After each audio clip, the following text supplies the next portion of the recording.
Rolling. Go ahead. Kill time. Eddie is changing, Wardrobe. much to my delight. Give the man his privacy. You sure you're broadcasting on Puck Podcast? Yes. It's always a good thing.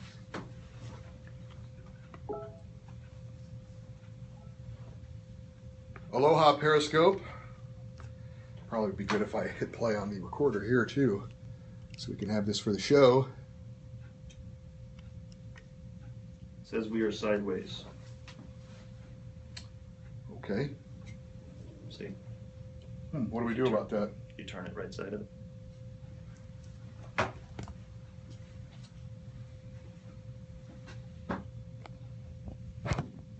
Like that? Like that. All right. So much for that experiment.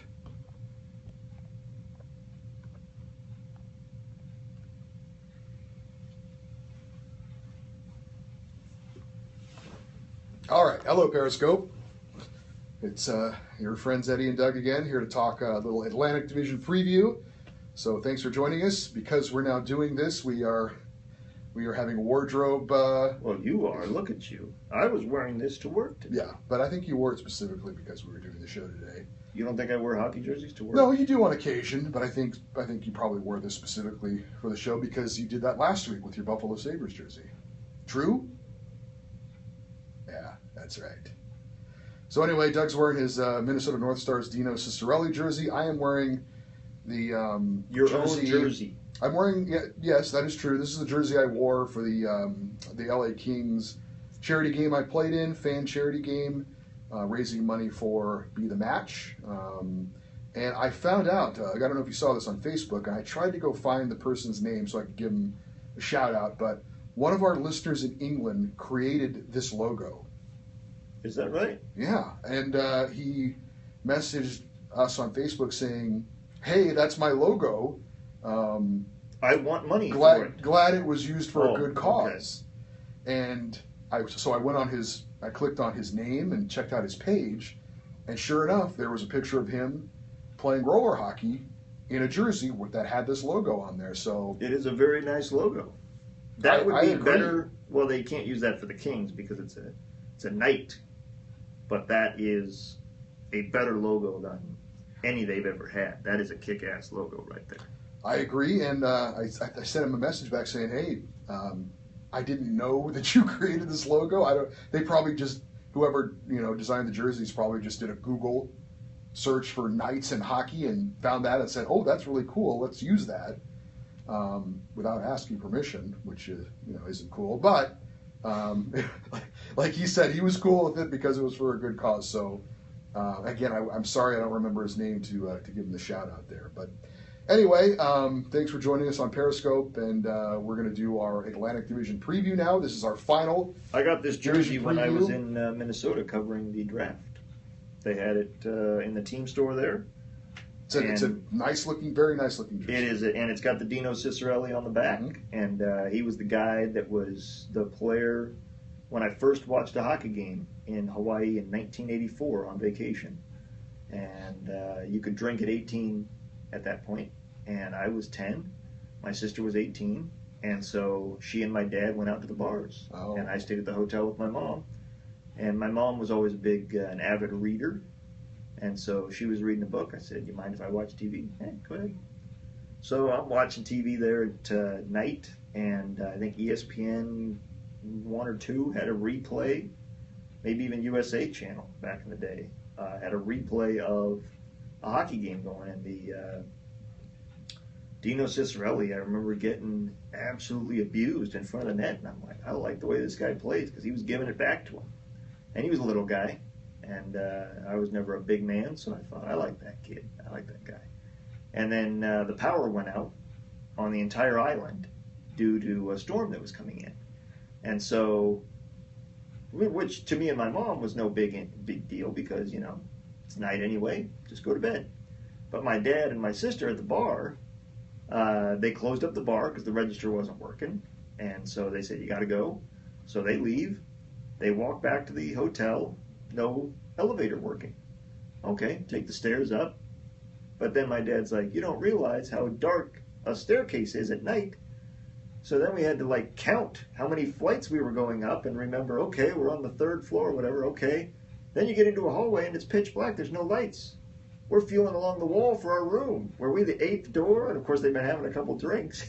He's like, we're fumbling around on people's doors, trying to get to the room. Eventually they find it. Kathy! And that was, at least back then, that was back when they actually gave you a key for your room. Yeah. Because now you'd be screwed. Yeah, that thing would not work. It wouldn't open your door.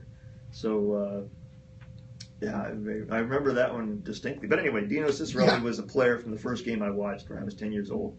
So I got that. And this was the one I was wearing at the airport when Jared DeBias came up to me, listener. Okay. And said, hey, nice jersey. I said, oh, thank you very much. I remember the story. And then he's like, hey, your voice. Are you Doug Stohan? I'm like, yes, I am. And we were on a flight with Eric Estrada. Whoa, very How about that? So we felt very safe. We figured he was the air marshal. I'm sure. Yeah. That was his job in retirement after leaving the California Highway Patrol. No doubt. Poncherella. So, let us start the Atlantic Division preview, and Well, let's start the second period. Yes, absolutely. And before we get into the second period, a little extra for the people on Periscope. As if that wasn't enough extra. All 30 of you, yes. We appreciate everyone joining us here. But you played in this game, got a nice jersey out of it. I signed up to play in the Anaheim Ducks Throwback Classic this week. Whose team are you playing on? I put on there whatever team will have me. Because they said, what team do you want to play on? I signed up as an individual. And I'm just like, I don't care what team I go on. Did you list yourself as a beginner? Yes. Because I looked at the definition of players. Yeah. And that one fit me. It said, can skate, falling down occasionally, and does not skate backwards well. I'm like, that's exactly who I am. I can go forward all right, and I can turn and stop when I want, but I cannot turn around and skate backwards, and there will be times where I fall on my ass, absolutely. Well, it's a great tournament. I'm also taking part in it. I'm not at the beginner level, but I will definitely try and, if it coincides, get out there and watch you on the ice and vice versa. Maybe do a little Periscope action. But that tournament is fantastic. It's really what's the word? I'm drawing a blank here. It's very reasonably priced. Yes. They give you a jersey, socks. They give you drinks and stuff in between drinks periods, and food, tea, just all kinds of little cool things. And it's you get a hoodie from George Peros's clothing line, Violent Gentleman. It's a great tournament. You get a hat, and you get at least 3 games, and it's all $150 a person. You'll enjoy it. As soon as I saw the email, because I signed up for email notifications because I missed out on it last year. I got the email. I'm like, I'm in this year. I want in. So I'm looking forward to it. It's President's Day weekend, so it's a ways away. I got a little time to go out and practice my skating, but I'm looking forward to it. No, that's good advice for everybody. Yes, it is. I'm not stretching before the game. That's my that was my problem last time. Interesting. Okay. Well, maybe it doesn't work for you. Yeah. Time for the second period here on the Puck Podcast, and we take a look at the Atlantic Division. This is, again, our final division preview as the season is getting ready to kick off. And kind of similar. Have we started the second period? We have started the second period. Hello. Kind of similar when you look at the West, when you've got the Pacific Division and the Central Division. The Central Division we think is going to send 5 teams. The Pacific Division not quite as strong, but still, you've got 3 solid teams that's going to make the playoffs. Maybe a 4th, yeah. Maybe. I think same thing in the Eastern Conference, where you've got, obviously, the Metropolitan Division. We think probably 5 teams from there. So just 3 teams from the Atlantic, most likely. So we'll give our predictions. Did we both say 5 teams from the Metropolitan? We did. Well, then that's a problem, because I got 4 teams making it in this division. That math don't add up. Well, I guess, who was the final team you had making it in the Metropolitan? Do you remember? That's right. Very good, very good. So let's get to it, and of course we always go in alphabetical order. And that means that our first team up. Let me see. Who did I have in the Metropolitan Division as the last team? Mine was the Islanders. I think we agreed on that. Okay. I'll say that. So I'm going to say the Islanders still make it, and I adjust. My 4th place team in here will not make it. Okay. Well, I would concur with that. So let us begin with the Boston Bruins. Last year, a record of 41, 27, and 14. They finished fifth in the Atlantic, did not make the playoffs, missing out by 2 points. Their head coach is Claude Julien, going into his 9th season now. And final, if he does not make the playoffs. Could very well be with the Boston Bruins. They've got a new GM in Don Sweeney, and Claude Julien was not his hire. Now, Sweeney was with the organization, but again, not necessarily his pick. Jimmy Hayes, Matt Bolesky, and Matt Irwin are 3 players of note that they have brought in. As far as players that have left the Bruins, most notably Dougie Hamilton and Milan Lucic, also Carl Soderberg, Riley Smith, Gregory Campbell, and Daniel Paille. Do you want to say, would you say that this team is in a rebuild? Not yet, no. I would say they should be. You don't think they are? You don't think this is year one of a tear it down and build it back up? I think they're competing this year to make the playoffs. Oh. For sure. I don't. I think Don Sweeney came in, and without saying scorched earth, we're not even going to compete this year. He had a lot of contracts he couldn't get rid of due to no movement clauses or whatnot, and he just decided, I don't want to get rid of everything. We don't need to abandon ship here. But at the same time, look at the players he brought in and the players that he left, and tell me that they replaced the guys that left.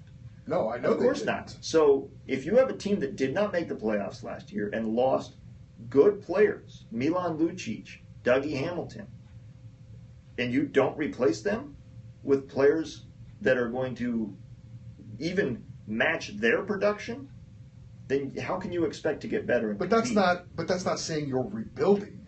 I think, but the way that they traded to get more draft picks, and I think that was the start of we need to restock. But, they wanted Dougie Hamilton back. He didn't want to re-sign with them. That's not trading a guy away because you're rebuilding. That's trading a guy away because you couldn't re-sign him. Well, you couldn't re-sign him because of the salary cap. You couldn't give him his money. He didn't. It's not like he said, I refuse to play here. Well, I don't know if he said I refuse to play here, but he was clearly not happy. But I think he wanted to go somewhere else. He did, but you owned his rights, and you could have gotten a better deal. A lot of people were saying they didn't get enough for him. They didn't shop him around the league. If Don Sweeney at the GM or at the draft had yelled out, "Hey everybody, Dougie Hamilton's available, come and get it," there's going to be a line of GMs waiting to talk to you about what would you like for him. Let me make you an offer. Instead, he made a very quiet deal with Calgary, and a lot of teams were saying, "Wow, I wish we had known he was available. We would have made a better offer." So I think he did a poor job of asset management with that. And I look at this as a team that is not, I think in year one of a rebuild, they don't want to admit it. I think this is a team that is not trying to make the playoffs. If they make it, they're very happy, of course. But I think they're looking at this as, okay, we're going to have to try our best this year, but we're not going after the cup anymore. We're certainly going to try and make the playoffs. We're not going to do like the Sabres and tank it to try and get the first overall pick. But I don't think this is a team that built their off season to make the playoffs this season. Okay. Well, I still think... I think this is year one of clear... Like the Flyers. They may be in transition, but I think rebuild, I wouldn't use the word rebuild. They're trying to clear cap problems that they've had in the past. They're trying to free up some roster space for their young players and rebuild their roster system that has been depleted over the past few years. This was a team that was the President's Trophy winning team 2 years ago. Now, a lot can happen in 2 years. Obviously, they get rid of Dougie Hamilton. They have not replaced him with anything even close to being comparable, so their defense has taken a hit. Milan Lucic was a guy they didn't feel like they were probably going to be able to re-sign, or maybe they didn't want to re-sign him. Well, they couldn't. He was an unrestricted free agent. Well, after this season, right? This is his contract year, yes. This is his contract year with Correct. So they wanted to get some assets in return for him. Correct. Okay, so sometimes you make moves to help you in the future without being a total rebuild. I think that's where the Bruins are now. I think they completely think they're going to be competing for a playoff spot, and that's what they're going for. They still have Tuukka Rask in net, who's a solid goalie. Patrice Bergeron is still very much an elite player. To me, Zdeno Chara is the key. And you mentioned a few years ago, and I kind of thought you were crazy at the time, but I think now when you said that you would have traded him a few years Yep. ago, Yep. I think the Bruins, looking at it now, would say that that would have been a great move because you could have gotten some good in return for him. I said at the time, and it was when we were at the draft. I think we were at the draft in Philadelphia. Yeah. I said if I was the Bruins, I would have traded him today because his value was still at its peak. He was still looked at as an elite defenseman, and I said he's going to start getting worse real quick. He's at the back end of his career. He's a big man that's played some hard minutes and a lot of hockey. You can get a great return for him and let some other team watch him circle the drain for the next few years. They decided to keep him. He's starting to circle the drain. He's not an elite defenseman anymore. He's still good. He's not a stiff out there, but he's not what he was. And I don't think he's good enough to play the kind of minutes and the kind of role that they need him to play on this team. I don't think they have the defensive depth behind him to get the job done anymore. I think Tuukka Rask is going to be out there on his own a lot of nights. And I don't think this team has the offense to compete anymore. They kind of replaced Milan Lucic with poor man's Milan Lucic and Matt Bolesky. He scores. He had a career year last year and earned himself a very nice contract. It was fair. They didn't overpay for it, but he's not going to be the guy that they expect him to be. I think he's going to be a disappointment in Boston this year. I think they're going to be expecting 20 goals like he gave the Ducks last year, and he's not going to come. He's not going to get it. I think they're going to expect him to play more physical than he will play, because Milan Lucic is a physical specimen. He will hit everything that moves. Matt Bolesky can hit, but does not bring that level of it. So I think the Bruins they missed the playoffs last year. I think they missed the playoffs again this year. I think they're about what they were last year, just an okay team. I think if Zdeno Chara has a healthy year, and that's a big question mark. He's already starting off. I think they're being careful with him. It could be that they're just like not going to take any chances because they know if he misses any significant amount of time, they're screwed. If he is able to play pretty much the whole season and have a good year, I think they're in the running for a playoff spot. If he's not, if he's hurt and misses any significant amount of time, then they're not a playoff team. Anything else you wanted to add? Oh, we got some comments. We got comments from the people on Periscope. Our good friend Jeff, thank you very much for doing the transcription for us again this week. He says, let's see, the canned flaw for this division, canned Florida, instead of the Atlantic. I like that. Or at least this Atlantic is very forgettable. Metropolitan is memorable because it's such a ridiculous division name. But the Atlantic, when you've got teams and then this huge gap, it is a weird name. Let's see. I love tacos. Little throwback for you. I think you love tacos. You got that Who hat. doesn't love tacos? That's very true. Boston's front office pulled a Ryan O'Reilly this summer, asleep at the wheel. Wow. I like that reference. Bruins will finish fourth in division. Rebuild once Ogre is gone. I don't know what that says. Hiller to the Bruins? We're starting that again. Let's see. They have deconstructed. No construction will happen this year. A Chara trade would confirm a rebuild and would be a great place to start. And Chara won't play much, but someone says they will finish in second place. Oh, we shall that see. would be shocking to me. I think third at best. That's their ceiling? I think so. What's their floor? Dead last? Sixth? No, not dead last. No. In this division? No. Toronto? Buffalo? No, absolutely Don't not. give away your picks there. You asked me a question. I'm giving you an answer. All right. Speaking of the Buffalo Sabres, let us move on to the Buffalo Sabres. Last year, a record of 23-51-8, dead last in the Atlantic Division. Of course, they were tanking so they could get a shot at Connor McDavid. They ended up with Jack Eichel, a very nice consolation prize. Dan Bylsma is going into his first year as head coach of the Sabres, of course, coming over from the Pittsburgh Penguins, where he did win a Stanley Cup. From the unemployment line, but before that, obviously, with the Penguins. Some additions for the Sabres, other than Jack Eichel. You've got goalie Robin Lehner, David Legwand, Ryan O'Reilly, of course, Evander Kane. Now, he wasn't an off-season acquisition, but when they picked him up late last year, he was injured, so he'll be making his Sabres debut this year with them. Jamie McGinn also coming in. Some subtractions for the Sabres. Nikita Zadorov, Cody Hodgson, Anders Lindback, and Andre Mazzaros. So, we think the Sabres are going to at least try and compete this year. Jack Eichel should at least make them be fun to watch.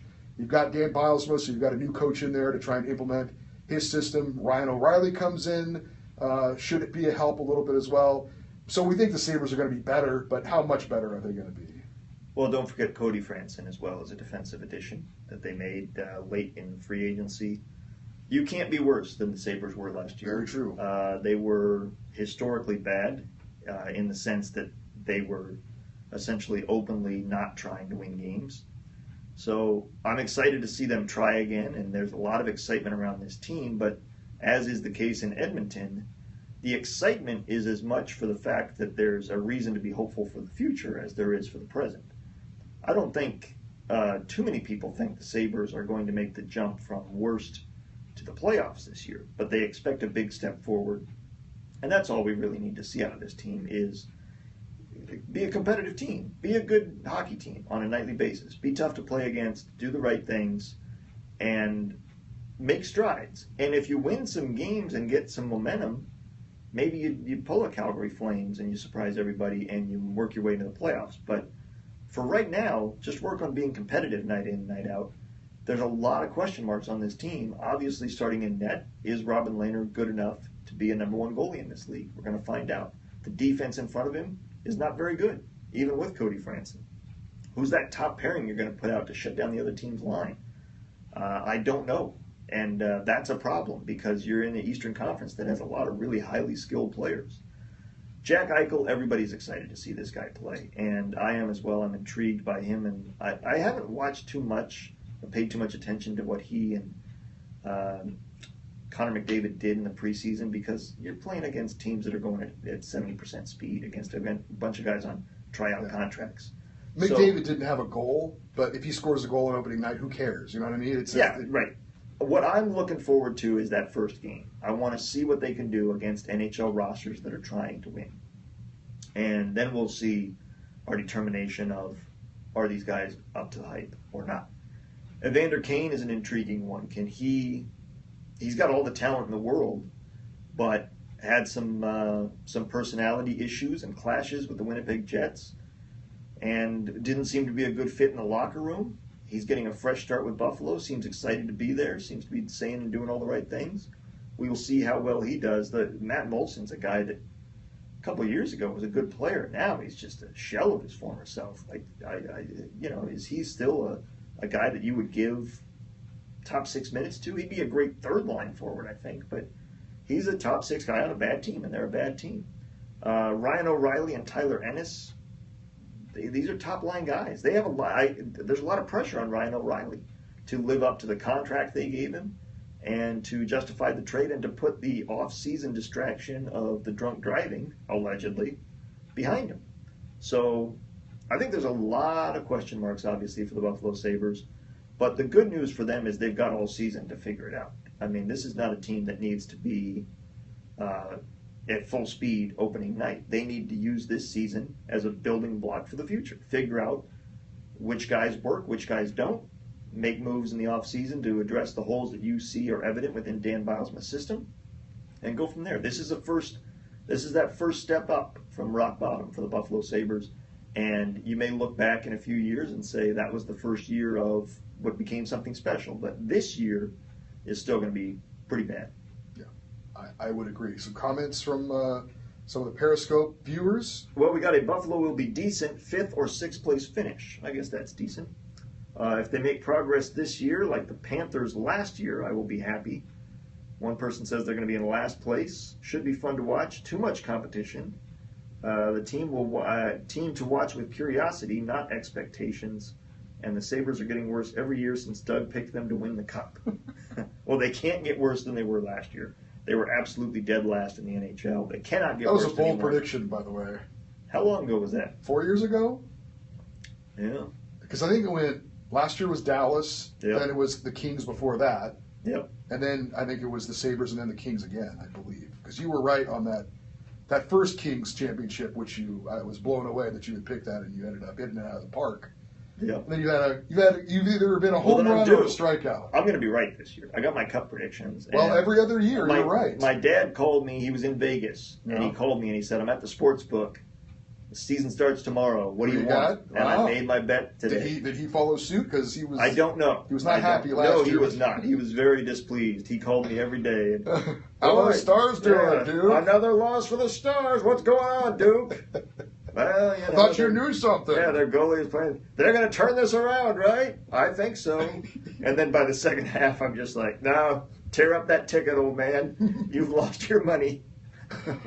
All right, let's move on to the Detroit Red Wings. One person says Lehner may not be a number one goalie, but Hiller is. Had to get that in. Got it in right at the wire. Yep. Let's move on to the Detroit Red Wings. A record of 45-23-14, third in the Atlantic last year. They lost in 7 games to the Tampa Bay Lightning in the conference quarterfinals. They have a new head coach you may have heard about. That's Jeff Blashill, who is in his first season. Some additions you get a little water there, a little bit parched. Some additions for the Detroit Red Wings include defenseman Mike Green and center Brad Richards. And notable subtraction would be defenseman Marek Zidlicki. Talked about some of the injury issues that they have had so far. Obviously, when you lose an elite coach like Mike Babcock, that would be a pretty significant loss for a lot of teams. I don't think it's going to be that big of a loss. I think, and I don't know a lot about Jeff Blashill, but what I do know about him is he was an assistant for a while under Mike Babcock.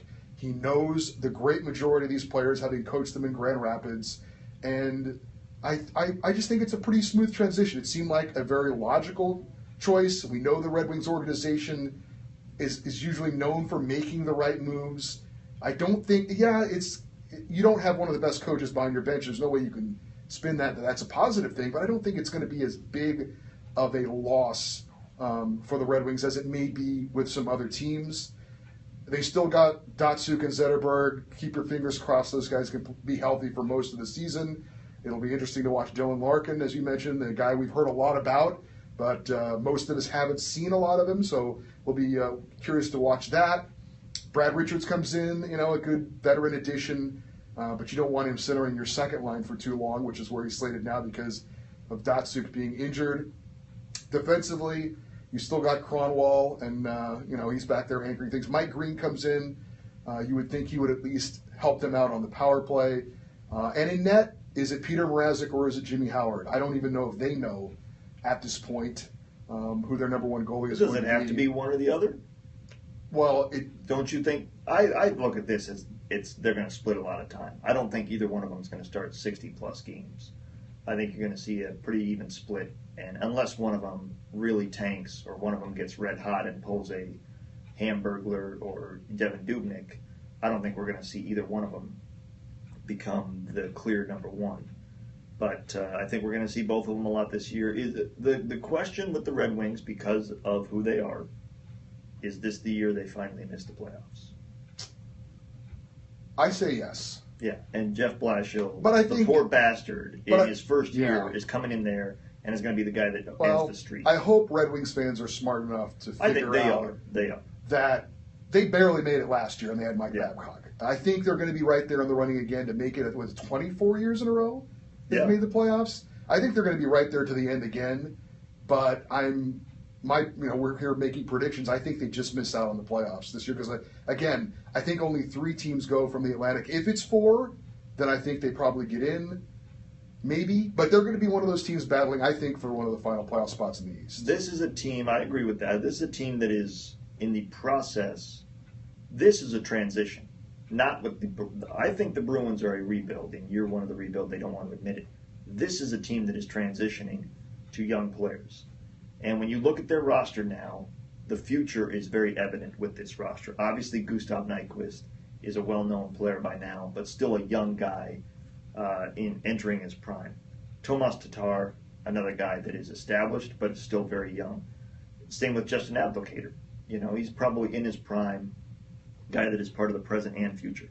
Teemu Pulkkinen is a guy that has a lot of talent that can add to this team. And Dylan Larkin, we already know about. The old guard, there's not much left of the guys that won cups with this team. You've got Henrik Zetterberg, you've got Pavel Datsuk, Niklas Kronwall, Jimmy Howard, and Johan Franzen. That's about it on this team. But Tomas Jurko, Luke Glendening, Riley Sheehan, those are the guys I mentioned before. That's the future of this team and also the present. On defense is where I think they could have some issues, but they also have some young players there. When you look at Xavier Ouellet, maybe he can help out Brendan Smith. They need help on defense, and they're going to need one of their goalies to be good. and get them into that next back into the playoffs. But I think they're going to miss Mike Babcock because he was a calming influence that had done it all before and knew how to push the right buttons to get his players to respond. I don't think Blashill has that yet, but he will get it. But I think it's so competitive in the Eastern Conference. Every point is valuable. And I think the growing pains that this team is going to have with a young roster and a new coach are just going to be enough to cost them the playoffs for the first time since, the first George Bush was in the White House. Pavel Datsuk's health is huge. He missed time last year, and they were able to squeak in. He's starting injured this season. If he misses significant time, then I think, like Zdeno Chara, that's going to be a huge blow for the Red Wings and will be difficult for them to make the playoffs if he's out for any significant amount of time. And again, he's not starting the year with the team. Yeah. We know points will be at a premium with a team like Detroit who's battling for the playoffs. So not having him there from the get-go, these are valuable points right now, right out the gate. So hopefully he'll be back sooner rather than later. And when he is on the ice and he's healthy, obviously he's still very productive. Some comments from the Periscope viewers about the Red Wings. Not a lot for these guys. Let's see. It's saying Red Wings missed the playoffs. Somebody's saying third place. Yep, Abdelkader gets 50 goals. Drops Mike. Not to say the Wings are a bad team, but there are 8 teams better, and they are all better, and they are all at the moment. I don't know. They're saying they're not a playoff team. Correct. They're not a bad team, but they're not one of the top 8 in the Eastern Conference. Third place, the streak will continue. Babcock was an overrated benefactor of a great GM. The defense is old and slow. They will miss the playoffs, and one person predicts them as last place. That's not going to happen. No, I'm not saying it's not going to happen, but it's I'm unlikely. saying it's not going to happen. All right, so there you go. So we think the Red Wings are certainly good but not great and should be battling for a playoff spot, but we would not be surprised if this is the year that the streak. Well, we both predicted. I don't think we've ever predicted them to miss the playoffs, have we? We toyed with the idea last year. We kind of the same situation. Julie Stewart-Banks came in here and said they were going to miss the playoffs right. and the Maple Leafs were going to make it. She sure did. She was dead wrong. She'll never live that down. No. Which is completely unfair because she actually went out on a limb and we're beating her over the head with that limb, which is not fair. Up next, we've got the Florida Panthers, your girlfriend team from a year ago. Is that correct? Do you have one more comment you wanted to add on the Red Wings? Yeah. Go ahead. Hiller is what will get them in. Hiller is the savior for all teams. Yeah.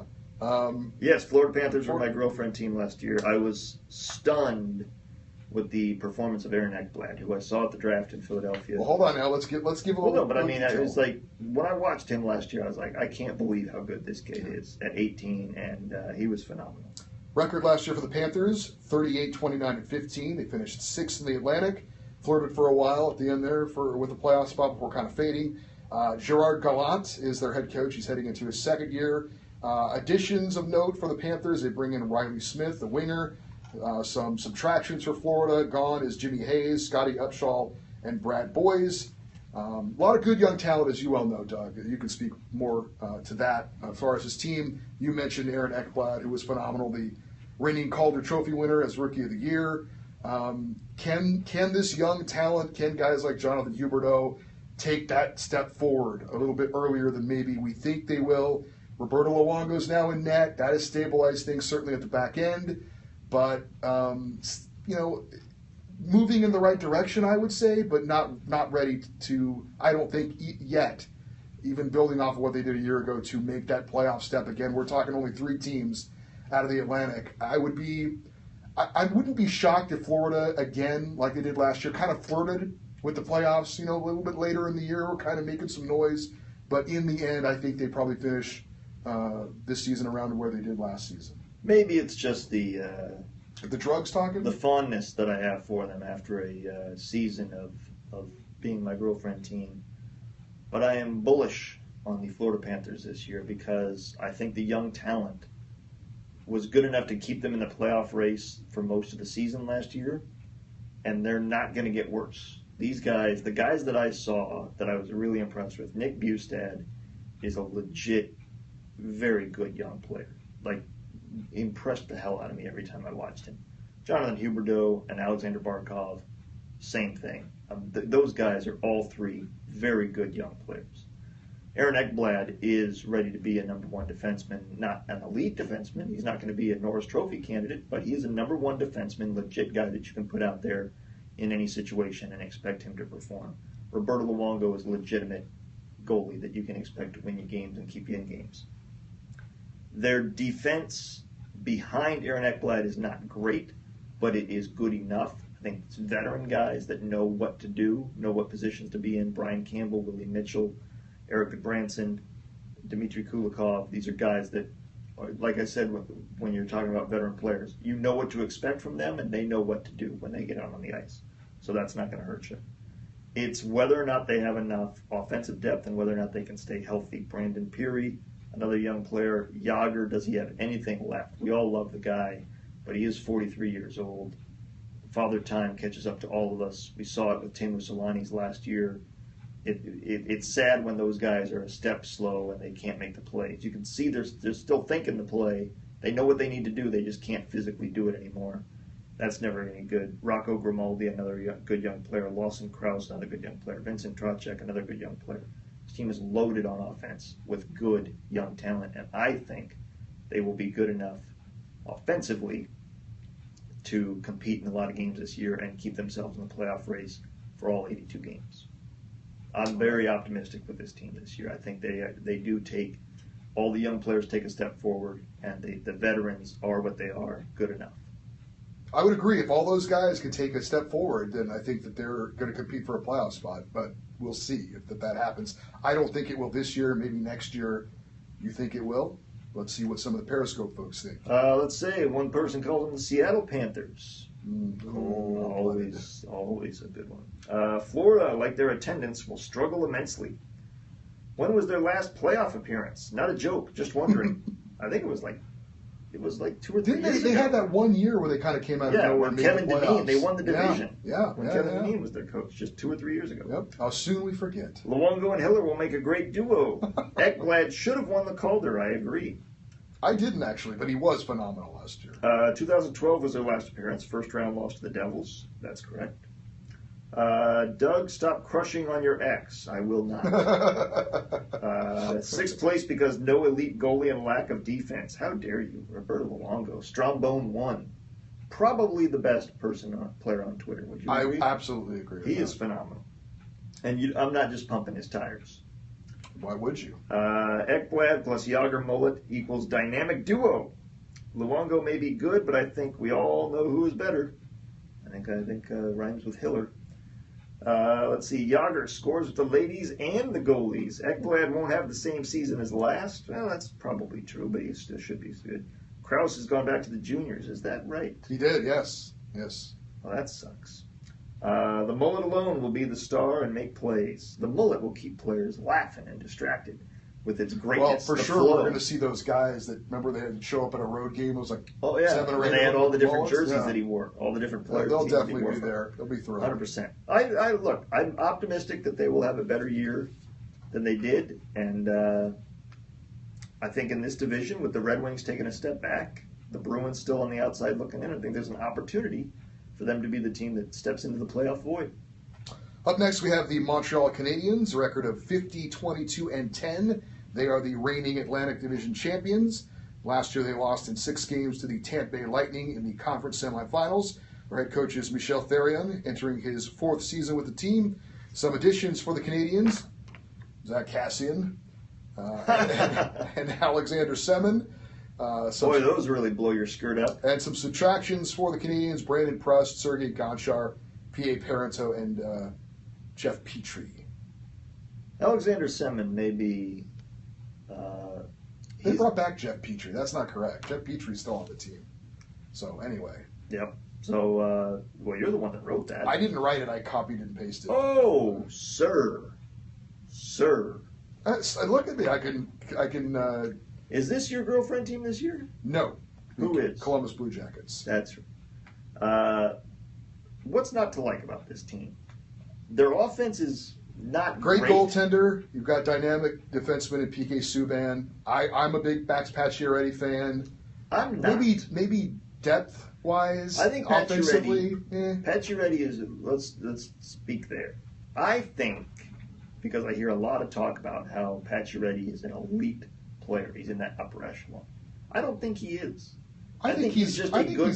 He's a very good player. But yeah, he's in the notch below. But that's if he's perfectly healthy, and he rarely is. I think this is a guy that always seems to be fighting some little malady here or there that keeps. But when he's on the ice, you don't like his game? I like his game, but I don't think he's a guy that can carry a team to the tune of Ovechkin, Crosby, those levels. Oh, but those are the elite of the elite. Well, I don't think is anyone saying Max Pacioretty is one of the elite? I think there's a lot of people are giving him a lot of I hype as like being him. an elite player. I think only because of where he plays. If he was on the San Jose Sharks, he'd be Joe Pavelski. And Joe Pavelski is a player I would prefer over, maybe not for the age, but Max Pacioretty is not, I don't believe, an elite player, and I don't think I would he's agree good with enough that, to but carry I the don't team. think that's really a knock on him either. I still think he's a very good player. He's a very good player, but he is their best offensive player. And when your best offensive player is not elite, and you're a team that is in that upper echelon expected to compete for a cup, I think that's where the problem is. They don't have a guy that they can go to and expect offense when they need it. I think they're getting a little bit old, just a little bit, on some of the key moments, key places. Andrei Markov, how much his health is always an issue. Yeah. And didn't stay healthy last year. Stayed healthy the last couple of years. So he's due for an injury. Tomas Fleischmann, come on. I saw him last year with the Ducks, and I'm not a fan of him getting the sign in favor of Jakob de la Rose, who got sent down. I thought that was a bad move. Devontae Smith-Pelly, they traded to get him. He's apparently not. He's going to be a healthy scratch a lot of nights.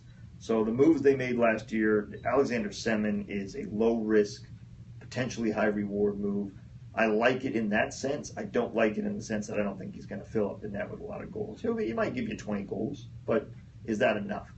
This team is going to need to make moves during the season to add offense. I think they will, but their defense and goaltending their goaltending is elite. Carey Price is the best goalie in the NHL right now, for my opinion. That's why he won the Hart Trophy last year. He won the Vezina Trophy last year.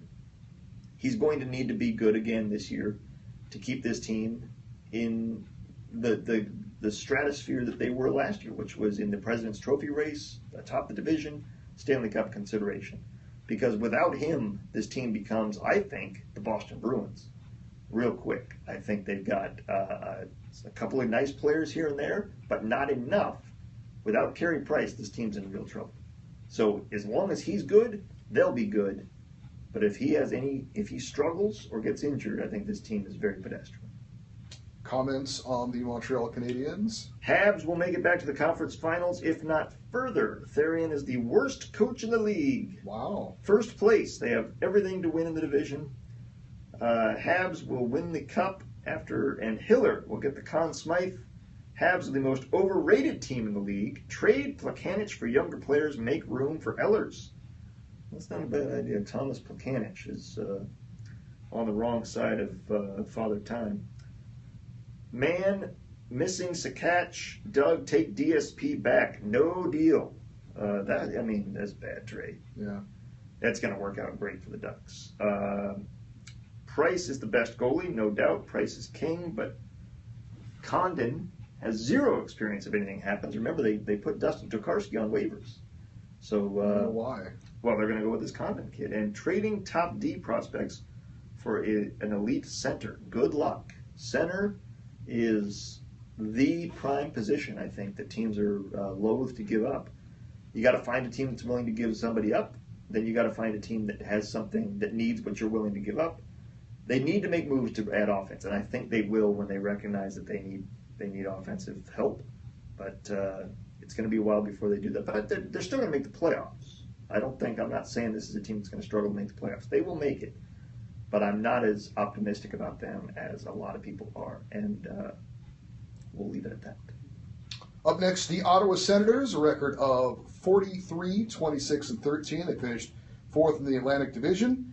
Lost in 6 games to Montreal in the conference quarterfinals. Their head coach is Dave Cameron, entering his second season. Really, remember he took over late in the year, kind of helped to spark him a little bit for that late run along with the Hamburglar. I was going to say, he basically was the guy that said, "Let's go with him in net. He's winning a lot of games." I'll And then later give him a said, little more credit. and then later the priest told him, "Put in the Get him Hamburglar." back in there. What Yeah. are you doing? No real additions of note for the Senators. Robin Leonard, the goalie, is gone.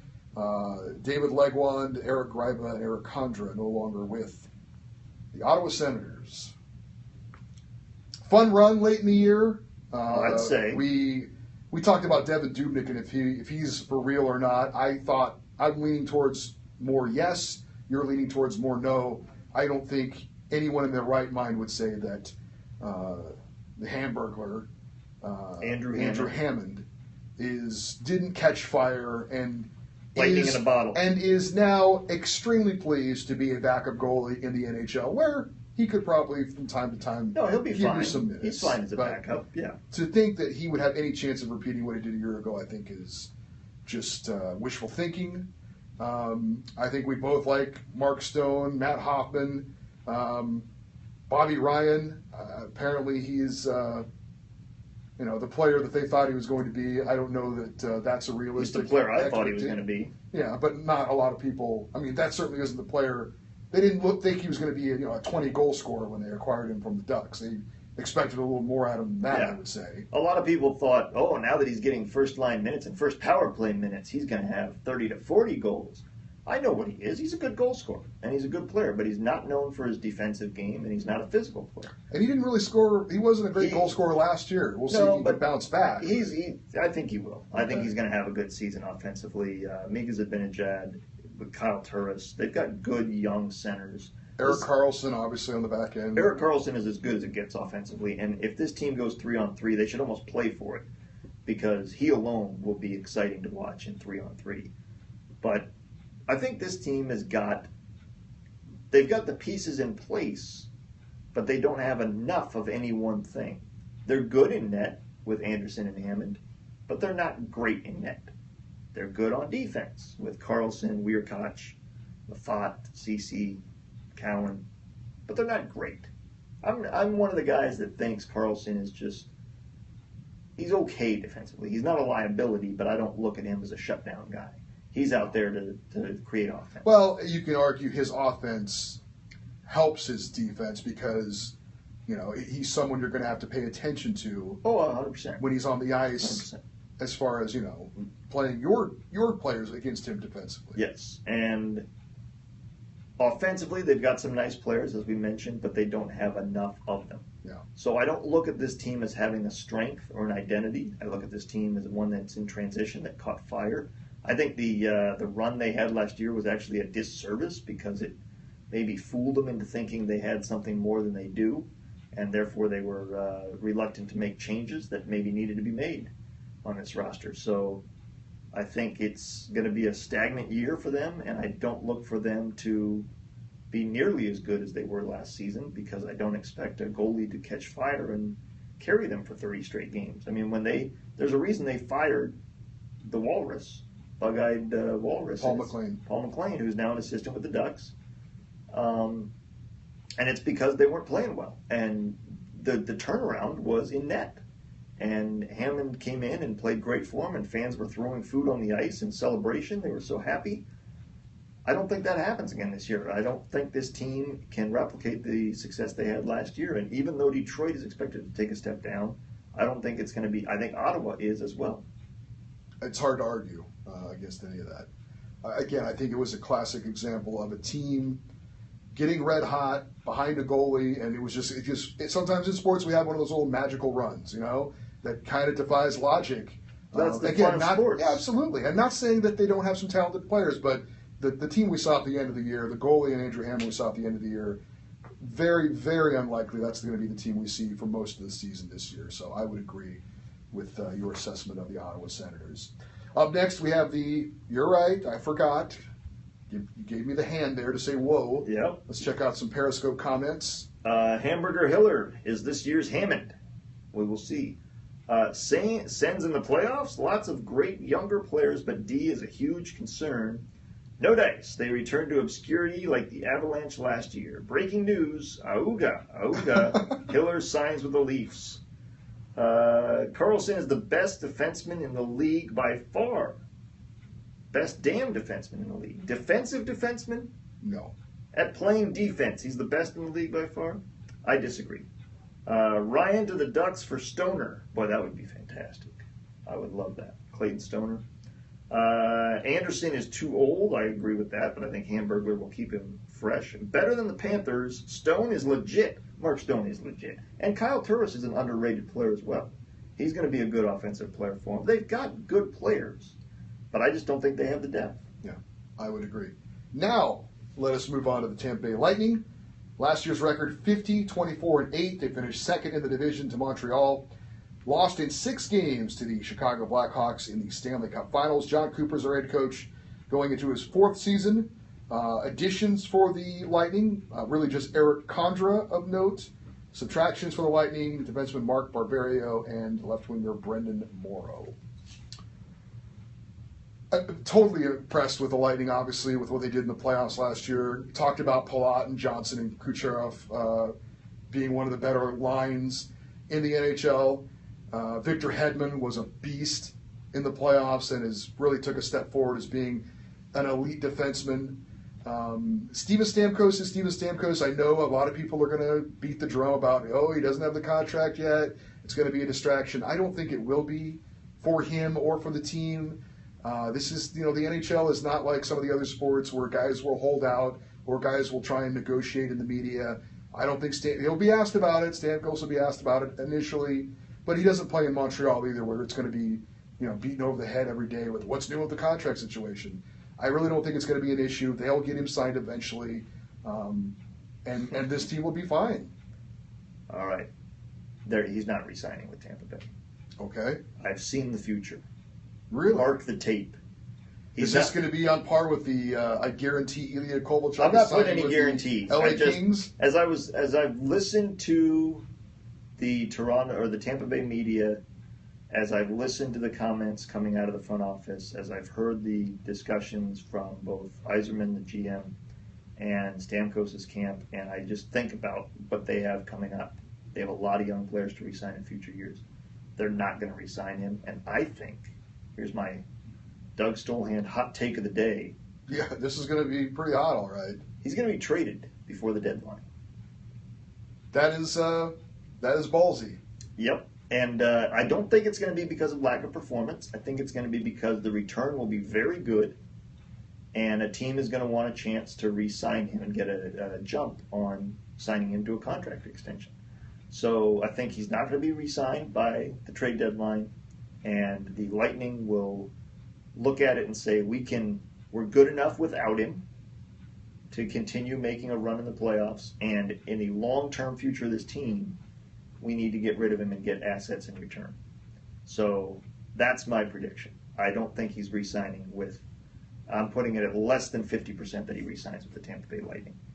I think there's no chance that happens. This is a Stanley Cup. No chance that he does not sign with the team? There's no chance that they trade him. They're going to be competing for the Stanley Cup this year. And they will get good players in return. It's not. But like you're not going to torpedo torpedo a chance to win the Stanley Cup this year. I don't think it'll torpedo their chances. I think it will. Absolutely will. I think they have enough talent on this team with what they get in return to still compete. I don't believe so. He didn't carry them in the playoffs last year. No, by any stretch, and they still made it to the Eastern Conference Final. Even a bad Steven Stamkos was still very good. It wasn't to his standards necessarily, but he was still a threat on the ice that all the other teams had to, focus their attention 100%. on, and he still did have some key goals as well. I think Yzerman is a pragmatic man, and he makes the best decision for the team long term. I say that they will re-sign him during the season. Kreskin has made his prediction. Yes, he has. We will see what happens. Regardless, this is a team that was excellent last year, brings back pretty much everybody. There's no reason to think they will have a significant drop-off. Their young players are going to get better. The guys that we already talked about, their line that Palat, Johnson, and Kucherov were a great line last year. They're going to be just as good, if not better, this year. Jonathan Drouin is a good young player. Ryan Callahan, a good leader. You've got good players, Alex Killorn, Cedric Paquette. Valtteri Filppula is just a depth player at this point, still a good depth player in that regard. Nemesnikov waiting to break out. He could be a good player. This team has a lot of good talent. Their defense is still one that I look at and say, how do they get it done as well as they do? But as you said, Victor Hedman, the guy can play 30 minutes a night and just look fantastic. So I'm looking forward to seeing if this team can do what they did last year in the playoffs. They're going to make the playoffs. It's whether or not they can put it together and take that next step. I don't think they can, because I still don't think Ben Bishop is an elite goalie. I have questions about his ability to steal games, and I don't like their defensive depth. But there's no reason to think this team will struggle in the regular season. They've got offense oozing out of their pores and should be a very good team as long as they stay healthy and don't have any horrific injuries. If Victor Hedman gets hurt, the wheels could come off, though, because the defense, I think, gets exposed real quick when he's not playing 25-plus minutes a night. Periscope comments. Periscope comments, the best defenseman is P.K. Subban and then Victor Hedman. Hedman gets his first Norris this year. Stamkos to the Leafs. There's always going to be that. Yeah.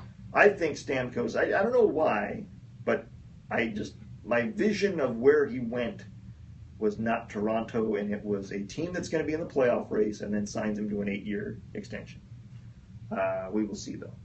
They're easily the best team in the division. They will be in second place. They should win the division if they had a better goalie. Lightning will finish around second to Montreal again. Stammer is leaving, no doubt. Stamkos from Malkin. Ranger got the short end of the stick with Tampa Bay. The Tampa Bay deals, the Rangers.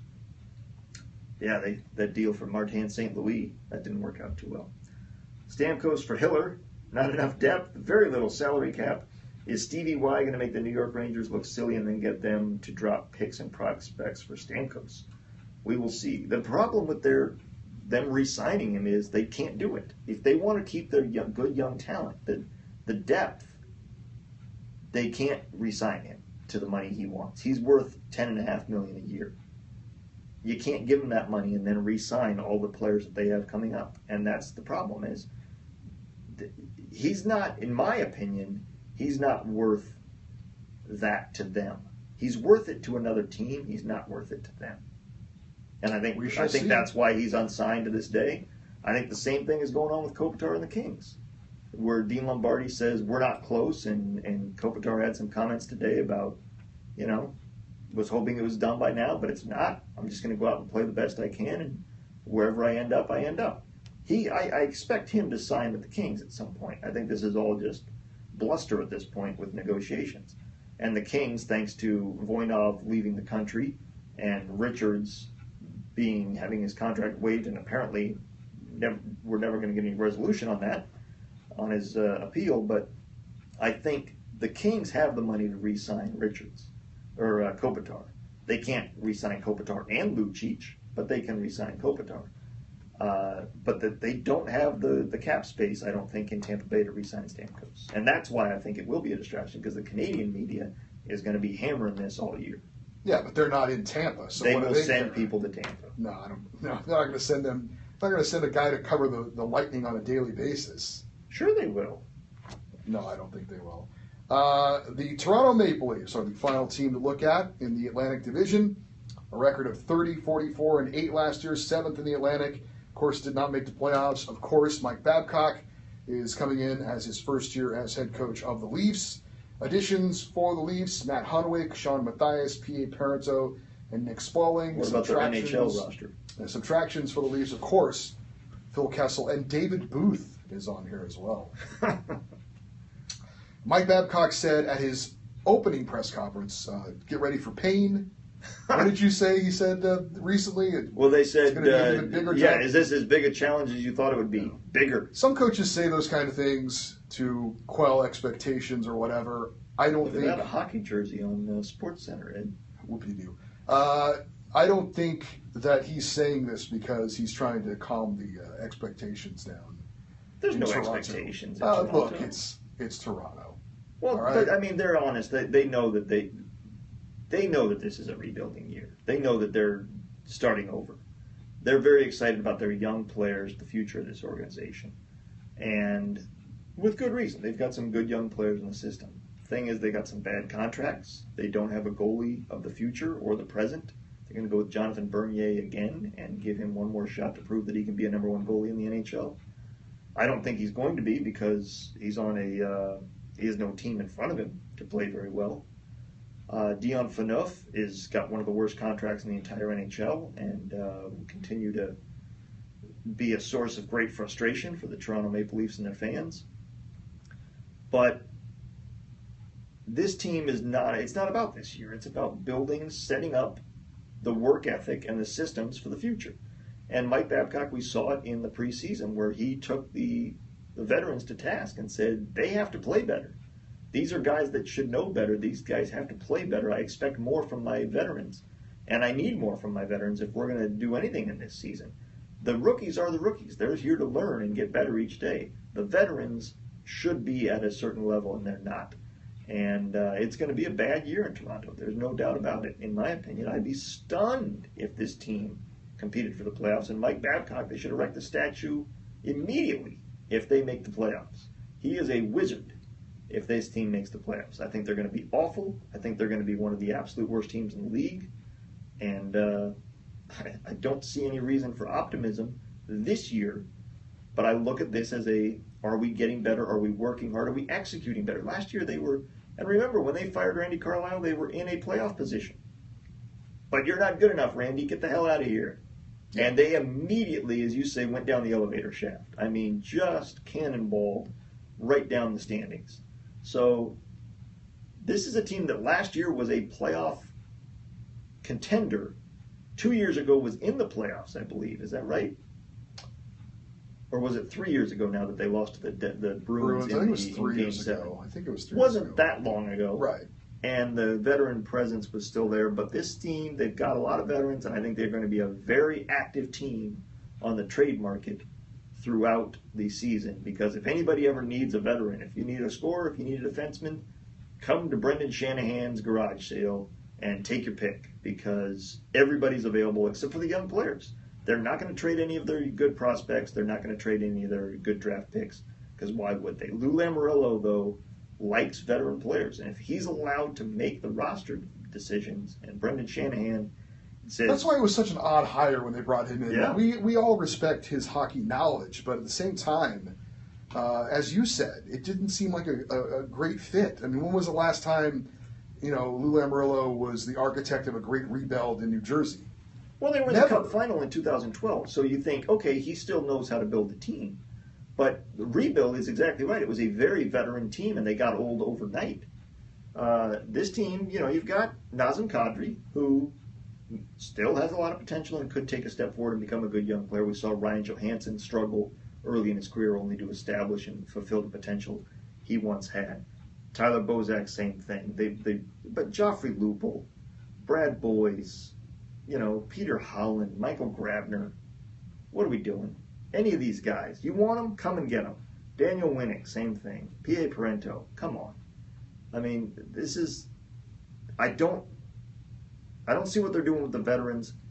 Clear it out as the season goes on. Get young players in there to get them experience and know what you have and what you don't, and build for the next year. But this should be a year of growth, and it's going to be a painful year, though, for everybody involved in the Maple Leafs. A rebuild sounds great until you have to watch it 82 nights a year. Yeah. Then it's real bad But idea. yet that's the pain you have to go through to hopefully get you to where you want to go. Absolutely. But this is a team that has made it the playoffs once since 2004, and they lost the only series they played. I mean, there's not much to cling to in the past. Our comments. Leafs suck. Prediction. Eddie will age 10 years from the media pressure and stress. Mm-hmm. You will? There's only one Eddie, right? Who else would it be? The best team not to make the playoffs. Woof. This has been a rebuilding decade. Put a Canadian team on the ice and Toronto fans will buy it. And put a Canadian turd on the ice. That's probably a Canadian turd, not just a regular turd. That's right. A Canadian turd. It's got manners and free healthcare. Coaching decent. Coaching doesn't make that much of a difference. That's for damn sure. Very true. Last place, they have nothing at forward, defense, or goalie. That's not good. Babcock and the Leafs will make the playoffs once Babcock and the Leafs will make the playoffs once they grab Jonas Hiller. Babcock doesn't make a difference. Lamoriello is a terrible GM. That Eddie will age was a result of me listening, reading, typing, and getting mixed up. It said Babcock will age 10 years. Okay. Jeff, our transcriber, had a typo there. Certainly understandable, as he is very graciously transcribing this for us on the internet. So there you have it. Most people agree with us. Ed, who do you got winning this the Atlantic Division? The Tampa Bay Lightning. That is incorrect, I'm afraid. It is the Montreal Canadiens. Who do you have in second place? The Montreal Canadiens. That's incorrect. It'll be the Tampa Bay Lightning. Who do you have in third place, the final playoff spot for you? Yeah, this could be one of 4 teams. I'm going to give it to the Boston Bruins. Who are the other 3? I think Detroit's right there. I think Ottawa can be there, and I think Florida can be there. Well, they're all. If things go right, they could all be in the mix. But I'm gonna say Boston gets the edge. I give it to the Florida Panthers. Well, you're bullish on them, I hear. Bullish. Yeah. Bully. Who do you got in fourth place, just missing the playoffs? The Red Wings. I have the Ottawa Senators. Who do you have in fifth place? The Ottawa Senators. I have Detroit. I still have not mentioned Boston because I think they're a grease fire this year. Who do you got in sixth place? The Ottawa Senators. And I have Boston in seventh. Florida Panthers. Wow. Not ready for prime time yet. They're apparently not ready for anything. That's pretty bad in this division. Where do you have Buffalo? Well, I think I said 4 through 6 and 7. But you had them in seventh place. No, I have the Panthers in 6th place. Okay, so you've got the Senators in fifth. Panthers in 6th. I've got Detroit in fifth. I got in 6th place, I got the Bruins. You have the Panthers. I've got the Sabres in 7th, so do you, and we both have the Maple Leafs in dead last. So you've got 3 teams making the playoffs, the Lightning, the Canadiens, and the Bruins. I have the Lightning, the Canadiens, and the Panthers. So we're both agreed on the top of the division and the bottom. It's the middle 4, like you said, that are pretty much up for grabs, determining how the players play this year, and that's how it should be. That'll be a fun division to watch in that sense, who gets that final playoff. And I think if you're a Bruins, if you're a Red Wings, if you're a Senators, if you're an Islanders, and maybe if you're a Panthers fan, you will be emotionally invested, or you should be emotionally invested, right with the drop of the puck, because I think all those teams are going to be battling for that final couple of playoff spots. And again, these points count just as much now as they do at the end of the season. So Good start by any of these teams is highly recommended. And a bad start, as the Stars found out, can bury you. Yeah. It is very tough to gain ground in this league, even if you're just 10 games in. And if you only win 2 or 3 of the first 10, you're going to be in trouble in this conference. So we've made our picks in all 4 divisions. We've made our picks of who will make the playoffs. Who will be meeting in the Stanley Cup final come June, Ed? Well, I usually like to be right with these picks. Most people do. I know, but I mean, it's boring. I love to be wrong. But it's boring. You were wrong with the Buffalo Sabres. You were wrong with the Dallas Stars. Those were huge wrong predictions. Wrong is wrong, man. But, I mean, those were memorable. It was entertaining. It was something we remember. If we pick the Blackhawks every year, it's like, who cares? But I want to be right. I like being right, even though it means absolutely nothing. Last year I picked the Blackhawks and the Canadiens in the finals. I was half right. It would be so easy to pick the Lightning and the Blackhawks in a rematch of the Stanley Cup Finals. Yeah. I'm not going to do it. I'm going to say the Stanley Cup Finals will be the Nashville Predators and the Tampa Bay Lightning. A Southern specialty. So I'm going halfway. I'm picking one that's kind of chalk. I don't think the Predators are a shock, but I mean, look, they're not the Ducks or the Blackhawks, who I think just about everyone would say would be the top 2 in the West. I'm going to go a little bit outside the box. I'll say David Poile, by the way, said this is our year. Is that right? He did. Well, good for him. So, I hope he's right for him. He's a good guy. Good friend of the show. Been on here a couple times. Good guy. So you're not going to shock us this year because you did that last year, as my prediction. Oh, you don't think so? Who do you think will be in the Stanley Cup Finals this year? I have the Florida Panthers. Okay. Playing. You are going to shock us a little bit, then. No. You are correct. I am going a little bit more pedestrian. Yeah. I've got the Chicago Blackhawks because I believe the experience in the playoffs speaks for itself. No one's going to mock you with that pick. Nope. Hopefully, the Patrick Kane thing is not going to result in him not being with the team, because that's about the only thing I could see sabotaging this team and not at least making it to the Western Conference Finals. I would be very surprised. And I believe it will be the Montreal Canadiens playing them. I think it's going to be a Titan against a Titan in the Stanley Cup Final. I think Price is good enough, and I think I'm basing that on the fact that I think they will make moves during the season in Montreal to add offense to that team once they realize, wow, we need to score some more goals. So I think they'll make moves. I'm not saying they make a move to get Steven Stamkos, but I'm saying that would be the kind of move that would add some instant offense to that team and make them a Stanley Cup favorite in the Eastern Conference. Anybody watching on Periscope want to shoot us quickly their predictions for the Stanley Cup Finals? We would be more than happy to read them. So you got the Predators against the Lightning. I have the Blackhawks against the Canadiens. Who's spending the summer with Stanley, Ed? Who's taking a sip? Steven Stamkos will be drinking out of the Stanley Cup on his way to free at agency. the end of this year. Is that right? Yeah. The Tampa Bay Lightning winning their second cup in franchise history. I'm afraid I can't see that happen. Well, especially since you didn't pick them to make the finals, I would say so.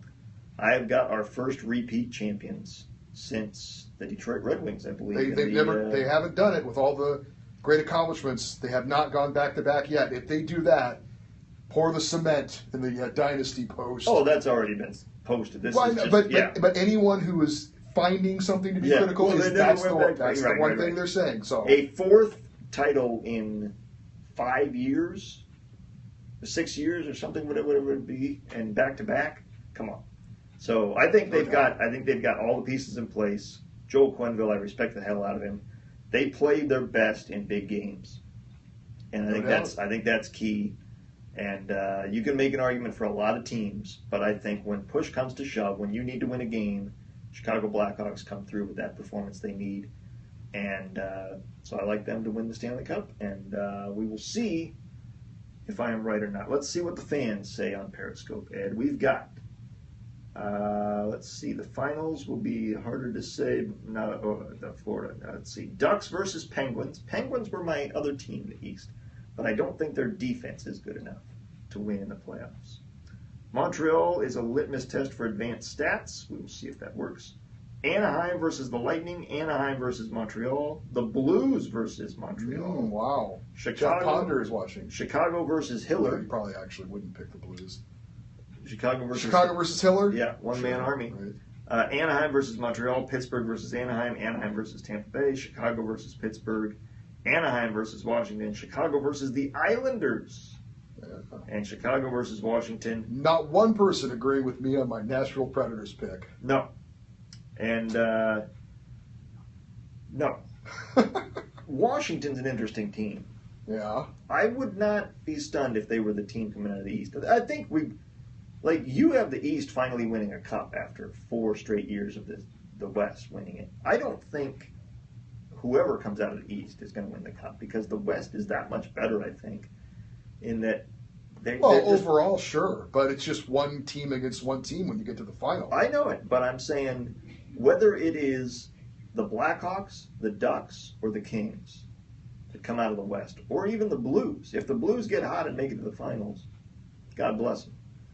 But if it's the Ducks, the Kings, or the Blackhawks, I think they win the Stanley Cup no matter who they play out of the East. And nobody picking the Rangers, who were the President's Trophy winner last year. That's a good point. I didn't notice that. So nobody a believer in Henrik. So somebody screamed no to the Nashville pick when you said it, Ed. Somebody. Who was that? Probably a Predators fan that doesn't like you cursing them. I don't curse anybody. My picks have been pretty good over the years. At least I get half of them right most of the time. Well, we will see. That's the fun of it. It's all up to the players. The Toronto Maple Leafs have just as much opportunity, unlike college sports, where it's determined by RPI and rankings and all this crap. It's all done on the ice. If you make the playoffs, as we saw with your Kings, even as the 8th seed, you can go on and win the Stanley Cup. So just make the playoffs, get an invitation to the dance, and who knows, you could leave with the trophy. Well, it all starts tomorrow as we're recording this on Tuesday. and obviously looking forward to see what amazing things we could not have possibly seen coming this season will actually come to pass. I like looking back at our predictions and saying, what were we thinking? And it makes a lot of sense now, but in 6 months we're going to be thinking, man, that was way off. But reminder to those of you that are on Periscope and those listening that I will be at the game tomorrow night in the press box, broadcasting during the first and second intermission of the Kings-Sharks game live from Staples Center with some special guests from the press box as well. That'll be a Periscope-only broadcast. It will not be recorded for the show next week, but I will be trying to get an interview for the show next week that I will record as well. So lots to look forward to tomorrow night. You'll be there as a fan. You're going with your wife, or are you taking separate cars? Same car. She's a Kings fan. Are you sitting together? Yes, we are. She's also a Kings fan, so no issues there. All right, very good. Glad to hear it. And other than that, let's get the games on. Hell yeah. Thank you, Periscope listeners. Thank you, viewers. Jeff. Thank you very much for transcribing these. We'll be doing more of this during the season at some point. We will? Sure. All right. Thanks for running that by me, Chief. You bet. We know who makes the decisions on this show. Turning this over to a professional reporter.